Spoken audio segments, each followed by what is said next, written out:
All right, what's up, y'all? Welcome to the world famous Comic Whisperer podcast. I'm your host, Ramon Garcia, and this is the podcast about comedy, comics, and everything in between.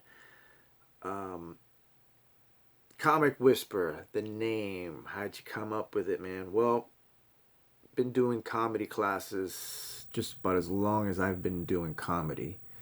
It's helped me pay the bills, not have to have a 9 to 5 every point of my career. It's kept me afloat. It's paid for my car when I absolutely needed to make my car note and had nothing else coming in. Comedy classes have kept me afloat. It's a great gig. I suggest to any comics that get to a certain point that want to stay flexible in their day and have some kind of income, help some other comics out. If you're good at it, they're gonna search for you, and there's nothing against it, man. Because I still consider myself a tiger in it. I don't feel like the old adage of those who can't teach, right? I don't subscribe to that. I'm a student of the game. I got that from Willie Barcena. Shout out to Willie. Early on, I was lucky enough to have a gig at the Improv, and it allowed me access to a wealth of knowledge from all the headliners that came through. I would do radio, get to open for them, errands, you name it. And I got to touch base with Willie Barcena early, and he sat me down and had a quick lunch and just gave me the X's and O's of how to get from point A to point B, which is, aspiring comic to a writer, an actual stand-up comic. You know what I mean? Like somebody that knows their craft. And his advice was just be a student of the game. Always be a student of the game. Never think that you've learned everything. You're always going to learn something new, a new technique, something fresh. Always keep yourself open to that, and just always seek knowledge and work like hell. He said if you're doing 30 minutes of writing a day, put 2 hours. If you're doing 2 hours, do 3, do 4. Like, take it to that next level. That's what's going to separate you from all the rest of the other comics. Apart from your originality and all the other stuff, like your work ethic is gonna pay off. So, shout out to him for that. And in doing these classes, I've got an endless supply of just stage time,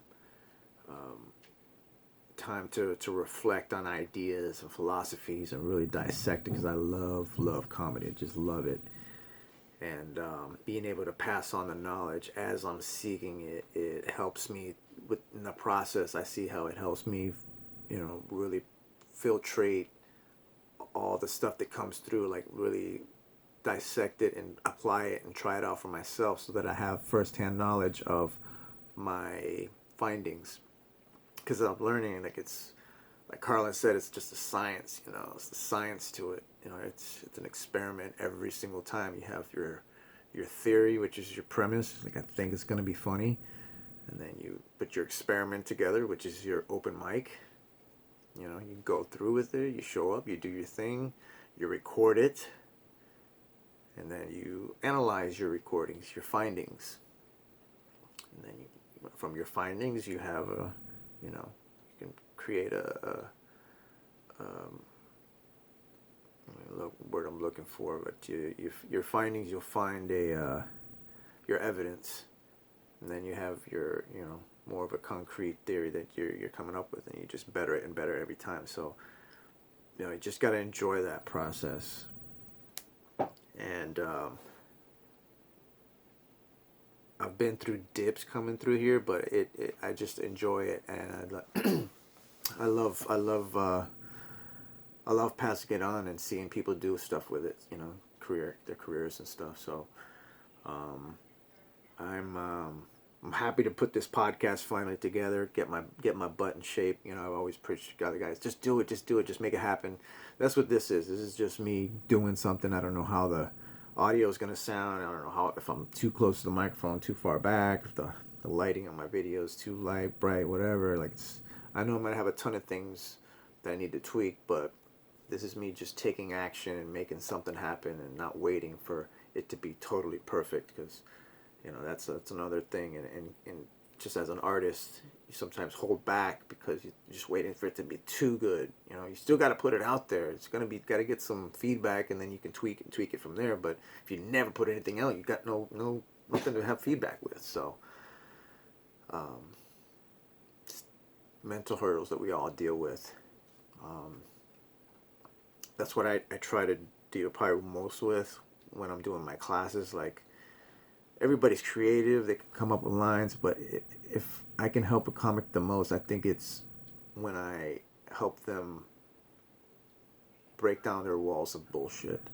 You know, when they're bullshitting themselves, I don't allow them to do that, and I'll challenge them, and I'll get them out of their rut of thinking like, oh, I gotta just put up this wall and be this phony person. And like, I'll just cut to the chase. I'm like, yo, what do you know, who really pisses you off? Who really, when's the last time you said fuck and really meant it? You know, get them not just trying to be funny, like, be real. And when you get that realness and that rawness going, and that they have no filter, that's when the comedy comes out, because they're expressing themselves honestly through this filter of pain, and people, they, you know, that's when people are the rawest. That's when, you know, people aren't letting loose. They're really saying what they're thinking. And it's like, it all comes out. And if you do it right, where it doesn't sound like you're just bitching, or you know, you're actually processing it in front of the audience, that's where, you know, it's like they get to know you and you get to know yourself at the same time. So it's like you're opening up this gift for everybody, and you're like, yo, look at what I'm finding. So, you know, the better you can get at opening yourself up. Got it from Louis Anderson, who talks about you got to open up, you know, your rib cage and just throw your guts out on stage and be an open book to the audience. Because when you try to fake it, you know, it's like you just can't. It just comes across wrong. It just, people can see it, like they're, you know, people are, like I said, they're dumb. They're not stupid. You know, like they can see when you're trying to fake the funk. You can't fake the funk. Don't even try. Be real, and try to duplicate that. If you could duplicate that more often than not, that's what separates you from everybody else. That's like, wow, like that. You know, it's just so special. How do you do that? It's like just constantly opening up and going through, putting yourself through that process. I can go from one end to another. So if I'm losing you and coming back, just forgive me. This is an open format right now. I really have no format. It's more me dissecting myself as I'm going through it. 'Cause, you know, as an artist, you go through these things, and you got to dissect yourself and be like, yo, how am I getting in the way of myself? What's going on here? What, you know, am I dissecting too much? I don't know, whatever. It's just a lot of inner monologue. So, more on myself, I guess. Continuing on with the Comic Whisperer podcast, first section, whatever you want to call it. Appreciate the love.